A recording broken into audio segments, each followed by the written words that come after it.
Welcome to Marvel Us Disney. Welcome to Marvelous Disney, the podcast that discusses the most recent doings at one of the more interesting divisions of the Walt Disney Company, which is, of course, Marvel Entertainment. I'm entertainment writer Jim Hill, and it has been a while since Aaron Adams and I last were able to record a new podcast. I was traveling a good part of November. Drew Taylor and I, the gentleman I do the fine-tuning podcast with, we were doing that event down at Walt Disney World, and then there was Thanksgiving. And I have to ask, though, where were you when you got the news about Stan Lee? I was at home. My wife called me because she works at a news station, so she gets the feed faster than anybody else on the planet. And lo and behold, as soon as she told me, within 10 minutes, the internet had exploded. Like I could have almost set a stopwatch. And so I was already in tears a good half hour before many of my friends. Aaron has put together a very personal, heartfelt tribute to Stan, which we'll touch on in the second half of the show. But a lot of stuff happened while we were away. And though I wanted to ask, because while Nancy, Alice, and I were traveling, actually, when we were driving back home after the event in Orlando, what we did to kill time in the car was listen to Wolverine, The Long Night. Yep. And as the radio professional, was the audio guy, we really enjoyed this, but I have to ask, what did you think of this? Was it 10 episodes? Is that correct? Or I honestly can't remember right now. I enjoyed listening to it. I can tell you that much. Okay. The challenge without video is that sometimes, especially when you're not using a narrator, some dialogue can be very poorly done due to a need to describe things in the scene. Stephen King's The Mist was a great example of binaural recording. And if you want to be immersed and hear something in 3D with headphones, it's a great example for binaural recording. However, it's a very bad example of natural dialogue. So they have moments where someone would scream, "It's like an 11-foot tall spider with too many legs and mouths all over its body. Quick, run!" And you don't spend half an hour describing the monster before you turn tail and run, right? So there are these descriptive moments that I was afraid of, like, how are they going to handle this? But in Wolverine the Long Night, there are those moments of detailed exposition. However, because of the fact that we're following some detectives as the main characters, these detailed descriptions fall into place more naturally, like someone's giving a detailed description to the police after a crime. The bad side is that since we're following police detectives in this story, Wolverine is not the main character in his own title. Yeah, if I had to pick a weakness for this audio drama, you nailed it. In fact, in a weird sort of way, Wolverine was kind of used like paprika. Very sparingly. In this production, very sparingly. I mean, don't get me wrong, it was very effective and, a wonderful performance. But yeah, Richard Armitage did a wonderful job in the performance, and I thought, after listening to the whole thing, I bet they had him in studio for about an hour tops to record his entire performance for all, 9 or 10 episodes. He's just that infrequently used. But even with that one flaw, I really enjoyed what they did here. Right. I'd love to see Marvel take another run. The challenge is finding a character that you can do this with. Right. I do want to add on a technical aspect. The thing that I think is the biggest triumph is the sound mix for this particular piece of work. The metallic reverb of the voices makes it feel like they were recorded in the cabin of a small metal boat. Or the lack of a reverb can make it feel like they're in a cabin made out of wood. The sounds of the environment that the voices are captured in are very subtle nuances that sell the illusion of reality. And there had to be a real temptation for the sound designers to push the sound effects out there and make them more of a star. And they were done subtly and gracefully, and I was very impressed with the quality of the work that was done on this podcast, episode by episode.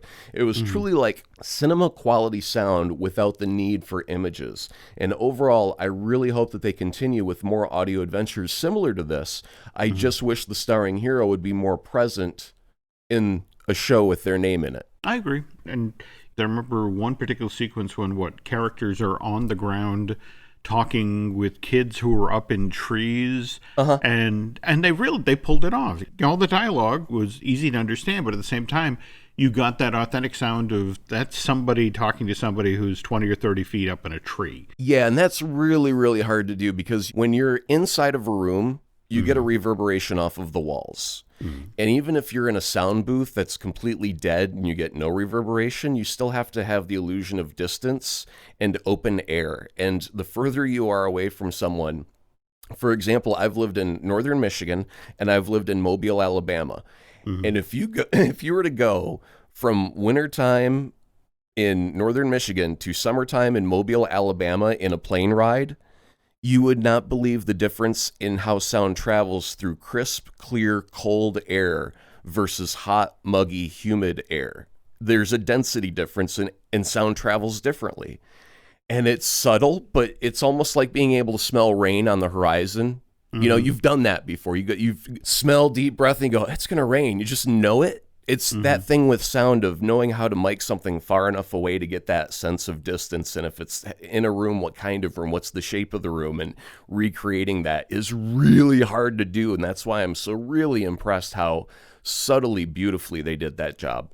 I agree. And speaking of hot, muggy air, the folks down at Pinewood, Atlanta, the folks who were working on the reshoots of Captain Marvel, had to deal with that just this past month. Brie Larson posted some pictures of herself and Clark Gregg on the set where they were doing some reshoots, which if another film were doing reshoots 3.5 months before it was going to be released to theaters, the entertainment press would be full of stories about panic at the executives and something's gone wrong. And this is standard. Yeah, that's the thing. These days, especially with the Marvel movies, they work on these things right up until release. In fact, sometimes after release. In fact, that's my favorite story about the original Avengers. They had the premiere in Hollywood on April 11th, 2012, and Joss Whedon, just sort of sat there, watched the movie, he's like, we need a better button than that. And literally 2 days later, he's got the principal players back on set. And they shot that scene where it's, the post-battle, the shawarma restaurant, right? Yeah, the shawarma scene. Yeah. What's kind of fun about that is if you actually know what's going on there, Chris Hemsworth has to do that scene with his back to the camera because I guess he'd already shaved off his Thor beard because he was about to start working on Ron Howard's movie about Formula One racer James Hunt, Rush. Right. And so it's like, I have the long hair, but I don't have the beard. So it's like, all right, just eat facing away from the camera. But they shot that scene, and so by the time Avengers ended up being the final film shown at the 11th annual Tribeca Film Festival on April 28th, they had a brand new button for the movie. So again, movie had premiered, and they still futzed with it. So the fact that they're going back and working on Captain Marvel 3.5 months before. This is, as you said, standard operating procedure now for what happens in the Marvel Cinematic Universe, and not really news. Same thing with Star Wars. They always work on those till the last second. Never surprised when they say, this Marvel movie's back behind the camera, only X amount of hours. It's like, yeah, so what? Tell me something I haven't heard before. There you go. So it's just, what's so funny for me is what actually is news these days in regard to the Marvel projects. And in fact, a day or so before we recorded this, news broke that there is a Lego set that's keying off of Captain Marvel that evidently gives away some significant stuff from the movie. So I thought it was a Funko Pop, wasn't it? Well, the Funko or maybe more Pop people, also, more licenses have accidentally let it out. But yeah, the one for Marvel and Jude Law's character. Yep. Yeah. Okay. Yeah. But the cover of the box of this Lego set, which is entitled, by the way, Captain Marvel and the Skrull Attack, shows Captain Marvel in her red and blue suit flying alongside this silver and red shield jet, and inside the cockpit is Nick Fury. Now, flop the box over, and on the back, evidently there's a picture of Nick Fury in close combat with Talos. Evidently, this is the Skull Commander that Ben Mendelsohn is playing in Captain Marvel. Okay. And on the wing of the now parked shield jet is Captain Marvel's cat, who, correct me if I'm wrong, Aaron, in the comics, this character is called Chewie. I've never been a Captain Marvel follower. So I know that we had spoken about Chewie in the previous in a previous episode about the tail appearing in the poster. And so now referring it to Goose is like, I don't know. I thought it was Chewie, but if it's Goose now for the movie, I don't know. But have you heard why they're calling it Goose? Is it a Top Gun reference? That's it exactly. That geez. Carol Danvers in this movie starts off as one of the U.S. Air Force's top fighter pilots. But again, the story starts in 1995. Top Gun came out, 82? I want to say 82? Yeah, I want to say 82 as well. Believe it or not, Top Gun is getting a sequel. In fact, it started shooting, I want to say in September. Yep. What's kind of interesting is the person who's putting Tom Cruise through his paces is Joseph Kosinski, who directed Tron Legacy. He's done sequels to movies that are decades old. So. And it wasn't necessarily all that well received either, which is not quite the feather in the cap that you'd be hoping for. No, this is true. I liked it visually. I loved everything inside the Tron world. I just, I didn't think the story was what I was expecting after all these years, but whatever. I mean, I still thought it looked really cool, and I enjoyed the ride. But one of the things that Marvel has been hyping is the whole notion of how Samuel Jackson will be aged down to play Nick Fury in the 90s. And one of the things that kind of didn't work in Tron Legacy were those early scenes of the movie where it was the young Jeff Bridges. And it was like, kind of took you out of the movie very quickly, like, whoa, they've had so much technology advancement since that point in time, and B, there's also just some great makeup artists that can take off wrinkles with a few brush strokes. And, Sam looks damn good for his age. I mean, it don't take much for him to look 20 years younger, but a wig. Well, still very much looking forward to seeing this movie. And while we're here on the movie side of the street, probably should do an update on Venom, which, again, Aaron, I know not your favorite film. It's fine. People liked it. It's all good. Did well stateside, but overseas, oh my God. Yeah, it did phenomenally well. Yeah, in China alone has done $262 million, sold that many tickets, which when you factor in what it's done domestically and in other overseas territories, to date it's pulled in an astounding $844 million, which why Columbia Pictures has already got Venom 2 in development. I mean, you and I both knew this was coming, what with the Woody Harrelson post-credits. Sure, yeah. But they've evidently locked a release date. It's October 2nd, 2020.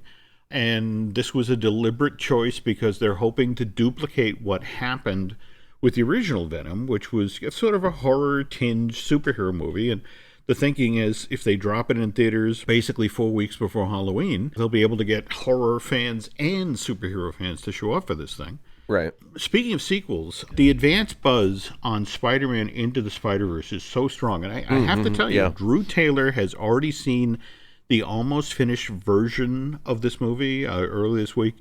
And he flat out told me that this is the best animated film of 2018. Yeah, he shot me an email and said, I'll love it. So I'm like, yeah, I plan on loving it. It looks really good. Yeah, but he just between it's a great story, it's a great look, and Sony Pictures Animation isn't wasting any time. They not only have a Into the Spider-Verse sequel that they're planning, but they've also supposedly got a spin-off project that'll be built around the Spider-Gwen character, which gets introduced Into the Spider-Verse. And cool. But the plan for that movie is they'll feature 3 generations of female web spinners. With your knowledge of Spider-Man, is that possible? Yeah, absolutely. With all of the different universes, I remember there was Paradise X and Universe X, which was basically the end of the Marvel universe, the big, huge cataclysmic. And it involved every character and every storyline all pulled together into this big, huge, epic saga story. And in the process of that, Mary Jane, I believe, who was married to Peter in our 606 universe, they had a daughter, and then Gwen was alive in a different universe, and she came into our universe, and her and Peter had a daughter, and so the 2 girls were like sisters. They felt like they were sisters because of this connection through Peter. Wow. Okay. It was one of those things where it's like when every different Marvel superhero has had alternate universes and alternate timelines, they start branching out into, well, okay, that could have really happened if there was an alternate universe. And so when they tell these big, huge stories, they'll sometimes pull into those alternate universes and grab something that may seem kind of obscure or unexpected, much like the Amazing Spider-Ham showing up in this movie. I'm really excited. I think I'm most excited about that is because I was a big, huge fan of Spider-Ham when those parody comics came out. I always got them. So just seeing Spider-Ham in the ads made me excited. Given how much I enjoyed Spider-Man Homecoming, I have to admit, Spider-Man Far From Home, July 5th can't get here fast enough for me. Yeah. But at the same time, we're not going to see any footage from this thing for a long time because obviously we first have it's to get being through... roadblocked by Infinity War Part 2, damn it, and I won't stand for it. Yeah, I know, but it's just until they resurrect Peter Parker, the studio can't put anything out there. Oh, that said, though, that there's a couple of websites that have already done a lot of digging based on the projects that Marvel's announced and already has in productions or already has in the can as to who's actually going to survive Infinity Wars 2. But of course, Walt Disney Studios has released not one but two teaser trailers for Toy Story 4, which comes out June 21st of 2019. They've also got a teaser trailer out there for Artemis Fowl, which doesn't arrive in theaters till August 9th of next year. And it's like, wait a minute, Avengers 4 bows in theaters on May 3rd? Where's that trailer? That's being roadblocked by Captain Marvel. Actually, what I've been told is that Captain Marvel will have the second trailer. The teaser is actually going to be attached to Mary Poppins Returns. Oh, that's right. Which arrives in theaters December 19th.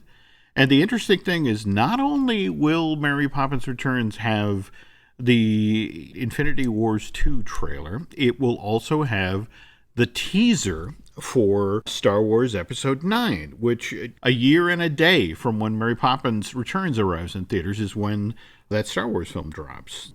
Alice, Nancy, and I went into Boston and caught a press screening of Mary Poppins Returns, and I was kind of stunned at how wonderfully entertaining this movie was. So if you're a Marvel fan who's just going to Mary Poppins Returns to catch Avengers 4, Infinity Wars 2, whatever the hell they're going to call it, stick around. You're going to want to catch this movie. Okay, that's it. The cinematic is covered? Yeah, so I guess it's time to pivot to television, and it's hard to put a positive spin on this. This has been kind of a tough time for those folks who enjoy the Marvel Netflix projects. I mean, I know you had plowed through all of the episodes of season 3 of Daredevil and really enjoyed them. Yeah, no, I thought it was a step in the right direction. Anything with Kingpin is great. The fact that we had finally introduced Bullseye into the storyline, and the thing that is probably most frustrating is they kind of leave it with the cliffhanger of I'll be back and I'll show you what I'm really made of type of moment, and we're not going to get that. What Aaron's referring to here is on November 29th, Netflix announced that Daredevil would not be returning for a 4th season on that streaming service, which, given what happened back in October when first Iron Fist, the announcement was that wasn't going to get a 3rd season, and then Luke Cage, same thing. Then after that, it was like dominoes.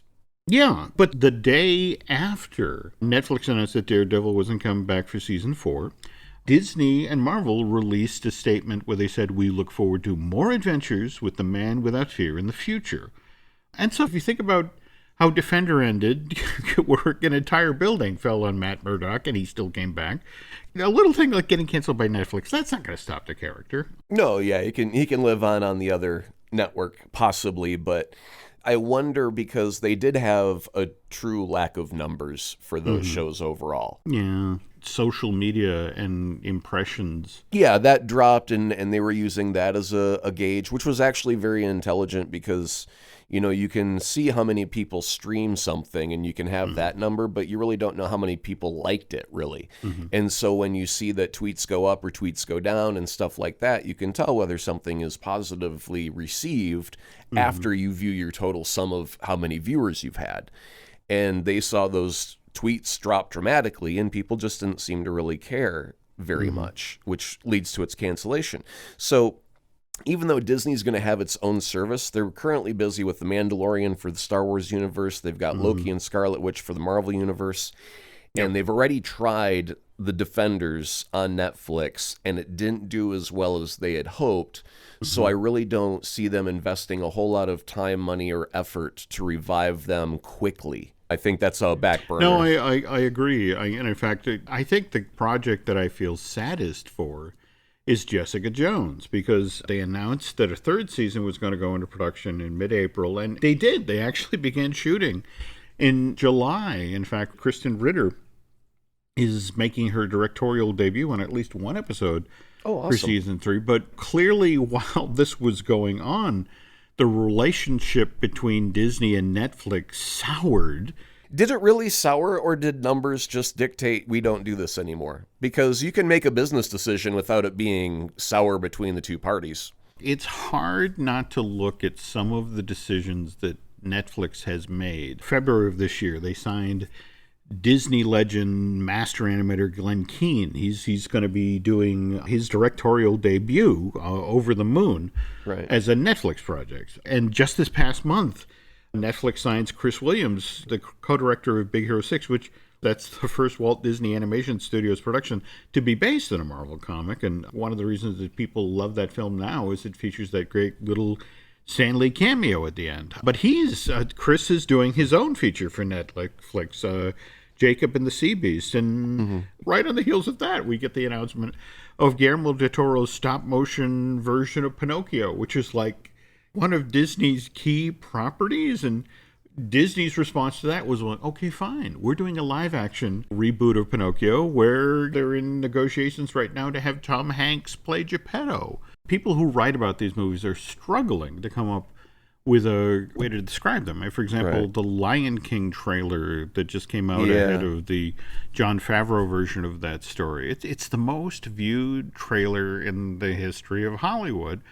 But just people like, well, it's a live-action reboot of The Lion King. No, it's all those characters are done CG, and it's still animated. Just the new way of animated. It's old school versus new school. This is where we're at. I guess so. Anyway, to circle back to the Marvel television stuff, for me, given the situation between Disney and Netflix at the moment, I feel bad for Kristen Ritter and the crew who have worked so hard on season 3 of Jessica Jones, because given the Elizabeth Olsen and Tom Hiddleston, Scarlet Witch and Loki projects, they're going to be featured on Disney Plus, their subscription service, and Netflix is not going to want to do anything really to help Disney or get people excited about Marvel's streaming series. I bet you that the promotional effort for season 3 of Jessica Jones is the equivalent of a Post-it note put up on a light pole somewhere in the middle of Manhattan. It's like, look, we promoted it. If you go to that Post-it note, we said it was coming.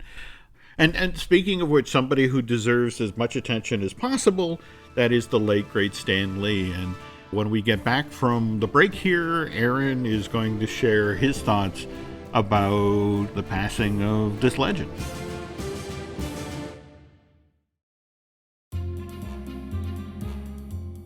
And we're back. Just give people a little more info about what was going on with Stan. I mean, face it, we're talking about a 95-year-old guy, so the fact that he'd had some health problems this year, I mean, as recently as February, he was hospitalized for shortness of breath and irregular heartbeat, and that caught a lot of people off guard, because the night before he'd been on the red carpet for Black Panther? So, the fact that the very next day he's brushed to Cedars-Sinai and he's supposedly in stable condition kind of rocked people, but Stan, being Stan, I want to say it's KABC out on the West Coast, caught him as he was going out of the hospital and interviewed him. I guess they just kept him overnight, stabilized the situation, but he said, I'm glad I spent the night in the hospital. It did me a lot of good. It probably did my fans a lot of good as well. It kept me off their backs for the evening. A month later, Lee had to cancel his announced appearance at Cleveland's Wizard World Comic Con.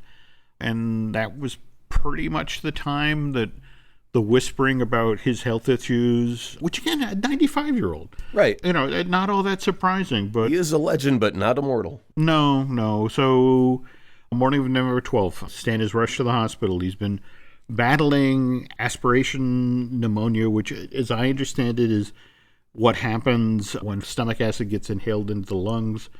And staff at Cedars-Sinai, heroic efforts, but Stan still sadly passes away. And the death certificate listed the official cause of death is heart failure and breathing problems. And since then, respecting Stan's wishes, the family had a private funeral. Power Entertainment, Stan's company, 2 days after this private funeral, revealed that there were plans in the works for a public memorial, a celebration of Stan's life and legacy. No word yet on a specific date or a venue, but this is an interesting legacy to try to get one's arms around, Aaron, isn't it? It's massive. So if you just think of it in scope, it's massive. But if you also look at grains of sand on the beach, and instead of focusing on the grains of sand, you focus on the beach, it's rather easier to encapsulate all of that. He was a storyteller. If it was him on the red carpet or doing an interview, he was telling a story. If he was writing a comic book and creating a hero, he was telling a story. So for me, Stan was the ultimate storyteller, simply. After Stan Lee passed away, one of his old Stan's Soapbox editorials from December of 1968 popped up online. Let's lay it right on the line. Bigotry and racism are among the deadliest social ills plaguing the world today. But unlike a team of costume supervillains, they can't be halted with a punch in the snoot or a zap from a ray gun. The only way to destroy them is to expose them, to reveal them for the insidious evils they really are. The bigot is an unreasoning hater, one who hates blindly, fanatically, indiscriminately. If his hang-up is black men, he hates all black men. If a redhead once offended him, he hates all redheads. If some foreigner beat him to a job, he's down on all foreigners. He hates people he's never seen, people he's never known, with equal intensity, with equal venom. Now, we're not trying to say it's unreasonable for one human being to bug another, but although anyone has the right to dislike another individual, it's totally irrational, patently insane to condemn an entire race, to despise an entire nation, to vilify an entire religion. Sooner or later, we must learn to judge each other on our own merits. Sooner or later, if man is ever to be worthy of his destiny, we must fill our hearts with tolerance. For then, and only then, will we be truly worthy of the concept that man was created in the image of God, a God who calls us all his children. Holy cow. That's a great piece of writing. That's 1968, is that right? Yeah. As you can tell, I get moved by words. As you should. The reason this showed up line is the unfortunate fact that it is just as relevant in 2018 as it was in 1968. It helps to illustrate how in touch with the human condition the man was and how it influenced his work. I love that Stan did this sort of stuff. But at the same time, for me, what's fascinating about Stan is that you think, we live in sort of a Kardashians world here. And if you think about the letters page and the no prize that Stan would give out, he was almost one of the very first people to make himself, for lack of a better term, a brand, and a personality that was out there. How many people read the letter page that came with the comic with as much enthusiasm as they read the comic itself? And that was largely because of what a great writer and how entertaining Stan was. Well, there is a moment in comic history where Stan was asked, or Marvel was asked by, it was like the health department, governmental agency, and it was trying to focus on making sure kids did not try drugs. And so they said to Stan/Marvel, hey, can you do a comic book where it's drugs are bad type of message? And Stan said, sure. And so there's a Spider-Man comic, and I can't remember what the issue number is, but I think it's Harry Osborn, his buddy, gets hooked on smack or whatever. And the Comic Book Code Authority said, you can't publish this because it has drug use in it. The argument was, yeah, but we were, A, asked by a government agency to tell this type of story, and B, it's showcasing that drugs are deadly, you know, that you shouldn't be using them.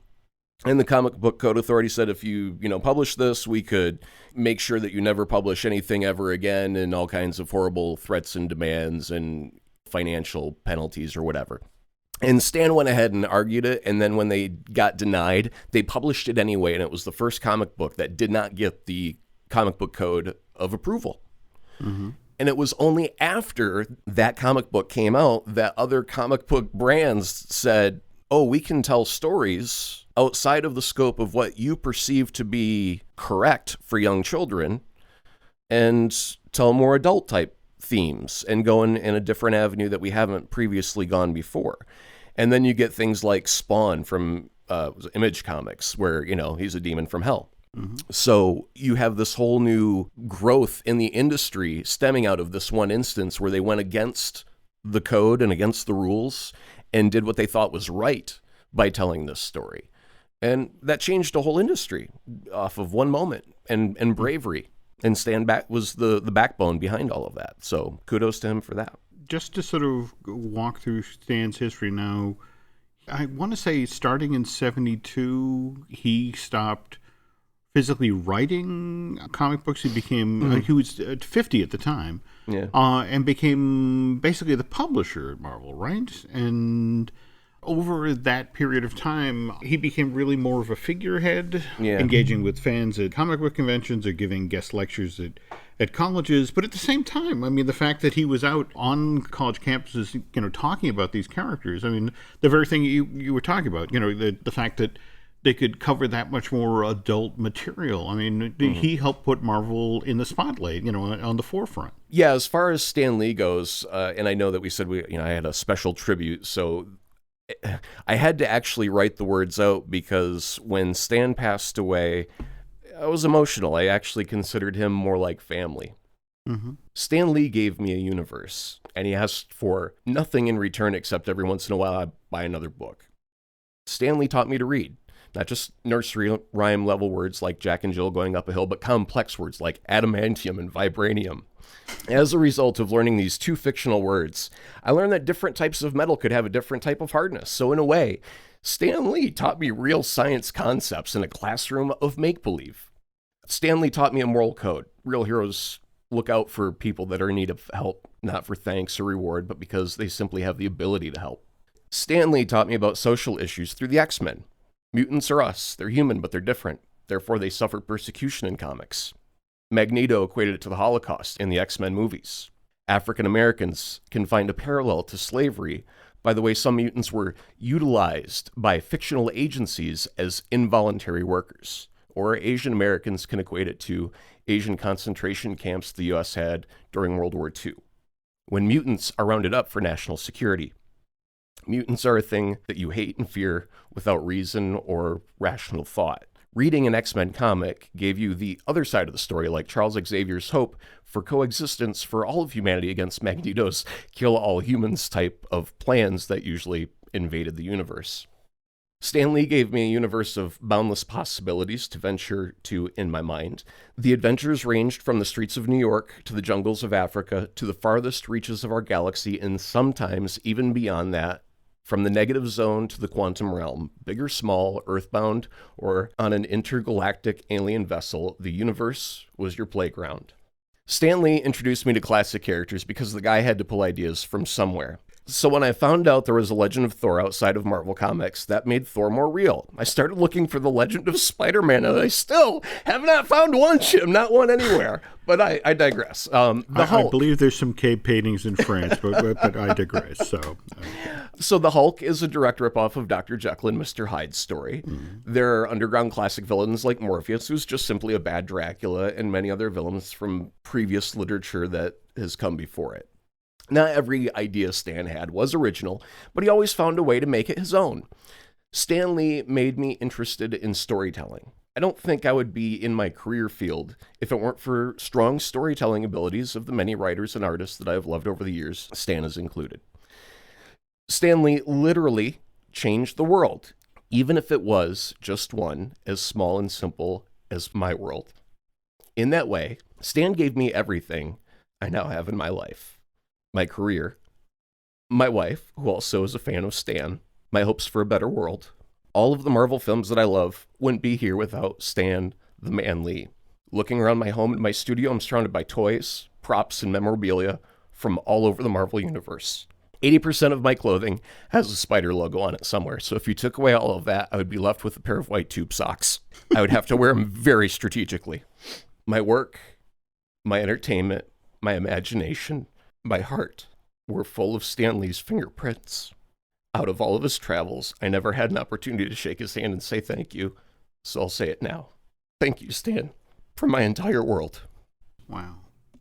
We will never speak of this moment again. Fist bump, man, well, bro. I'm almost. I'm gonna go eat a raw steak. I'm almost hesitant to. I had proposed as a capper for the show that we would go through some of the more. There's a whole bunch of people who just know Stan from his cameos for the films, and I feel kind of hesitant to follow up something like that with something as trivial as that. It's fun. No, let's end on the light note. Let's remember those fun little nugget moments. What was your favorite one out of all of them? As Aaron will tell you, I have a gift for over-preparing. So, I went back through them all, and there were 57 of them. So we're not going to touch on all 57, but the very first one was The Trial of the Incredible Hulk, the TV movie that was done for NBC back in May of 89. Where Daredevil was his lawyer, right? There you go. So Matt Murdock is defending Dave Banner, not Bruce. Well, as for the first cameo in a Marvel feature release, that was May of 2000. That was when 20th Century Fox released Bryan Singer's X-Men. Though, for me, I love the connective tissue between The Trial of the Hulk in 89 and Ang Lee's Hulk movie, which was released in June of 2003, because in that movie, Stan plays a security guard who works at the Berkeley's Biotechnological Institute, but the other security guard he's working with is Lou Ferrigno. Yeah. So it's just sort of like, hey, that was fun. 2 nods in one. But I guess for Stan, he talked about the one that initially excited him was 20th Century Fox Fantastic Four in July of 2005, but that was largely because he got to play a character that he'd actually created, the Willie Lumpkin, I guess he was the postman for the Baxter Building. And I guess this character had popped up in a bunch of the comics. So the fact that Stan, I'm playing Willie. This is a character I know. My favorites, I loved Stan's cameo in the original Iron Man back in 2008, where Robert Downey Jr. is arriving for a charity function at the Disney Concert Hall in L.A., mistakes Stan for Hef. Yeah. I love how Jon Favreau actually kept that joke going in Iron Man 2, because as Tony's headed home from the Stark Expo, he walks by Stan, and who's wearing this very obvious set of suspenders, and he mistakes him for Larry King. And then I love that the Russo brothers, when they were doing Captain America Civil War in May of 2016, proceeded to give Stan's character the opportunity to get back at Tony Stark, and he's delivering a package to the S.H.I.E.L.D. compound upstate, and I'm looking for Tony Stank. Can he sign for this package? There was a little bit of an internet rumor that started bubbling about all of the Stan Lee cameos, that he was one of the, I think they're called Watchers. They had in fact, it's so funny you say that, because isn't that the reference of Guardians of the Galaxy when they're zipping, Rocket and them are zipping through the many warps and bubbles that Stan shows up, and he's sitting there in a spacesuit talking about the Watchers, giving his report of all the different things that he's witnessed. When that idea came up, there were a couple of filmmakers who actually leaned into that idea. For example, in Venom, when Stan has a cameo, he actually runs into Eddie Brock on the street. He turns to Eddie and says, in reference to Eddie's girlfriend, don't give up on her, either of you. And, so the notion is that somehow Stan's character knows that Eddie has a symbiote inside of him. So right. for me, it was kind of interesting that that's what they did. The sort of, yeah, okay, maybe he is this all-knowing, all-seeing character. And there's honestly so many of these that for the Lee family, the one that they enjoyed most was May of 2016, the X-Men Apocalypse, but that was because Stan appeared on screen with his wife of 60 years, Joan. Particularly poignant for the Lee family because they lost Joan within a year of the release of that movie. And in fact, Drew was just telling me about out ahead of Spider-Man Into the Spider-Verse, the directors of that movie decided, this is Stan Lee.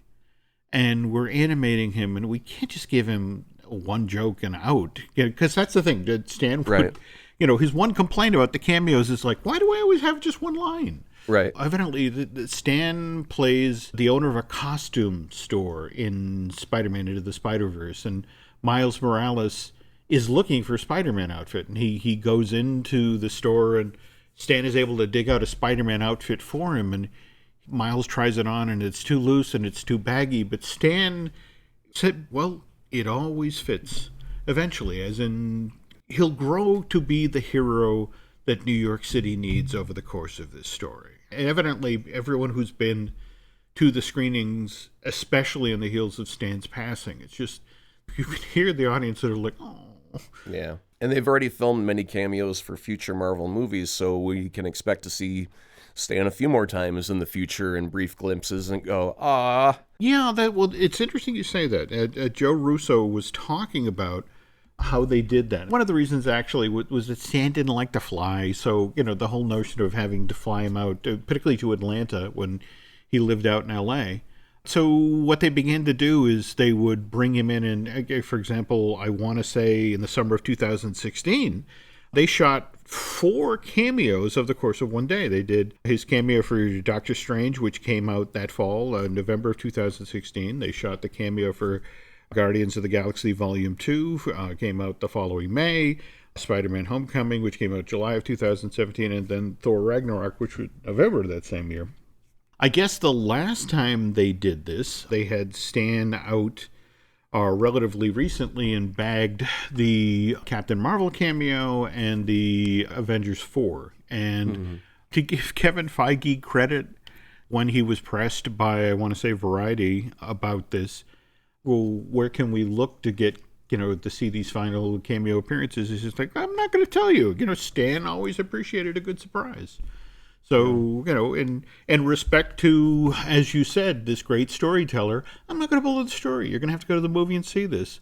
But for now, given that the last movie that's really become available on Blu-ray and DVD is Ant-Man and the Wasp, I guess that's a fun place to sort of leave this, because you've seen the movie, right? You've seen the scene in this, where it's in the middle of the battle and, the streets of San Francisco, and Stan has his car keys out and is about to get in his car, and the car gets hit by a shrink ray and just shrinks down to matchbox size. And, well, the 60s are fun, but I'm paying for it now. Right. It was a great scene. And like you, Aaron, I'll miss him. Yep. He gave me so much entertainment and so much fun over the years. And I know, look, that there's a lot of people out there. Stan's legacy is complicated. We'll get into that another time.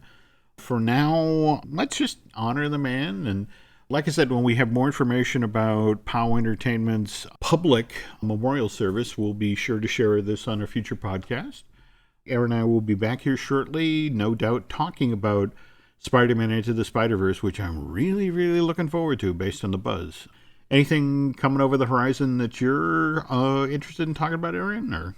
Marvel-wise, they've been canceling the shows that I have been watching, and the TV shows I haven't been watching seem to keep going on and on for some reason. Maybe I've just got really, really poor taste. That's always a possibility. You have a discerning palate, That's true. Let's go that route. Well, all right. Let me just state that when I was growing up, we owned a video store, and so I consumed all of the film ever made from every genre for almost a decade. And so, after a while, I started getting really tired of Hollywood formula because there is so much of it, and my interest started to get into the more weird, obscure independent type filmmakers that wanted to make something different. So really, Marvel is my mainstream entertainment source. You know, when I want to watch something big budget blockbuster, it tends to be a Marvel movie, and then I look for more obscure stuff. So yeah, I am sad to see that Daredevil's going by the wayside, and I will be very happy when Disney has its service up, because I would love just an a la carte of Marvel and Star Wars at my disposal 24/7, because I would never turn it off. Then, well, 2019 is right around the corner, and that means Disney Plus is on its way, and we will talk about Scarlet Witch and Loki and however Daredevil comes back on future shows. If he comes back. Well, again, remember, we have that statement from Disney about, there will be... It's smoke and mirrors. They're not bringing him back. Well, we'll have to see. But in the meantime, folks, thanks for listening today, and Aaron and I will be back with a Marvelous Disney in the very near future. Till then, take care, okay? More Marvelous Disney will be coming soon. In the meantime, check out one of the other great shows found only on the Jim Hill Media Network.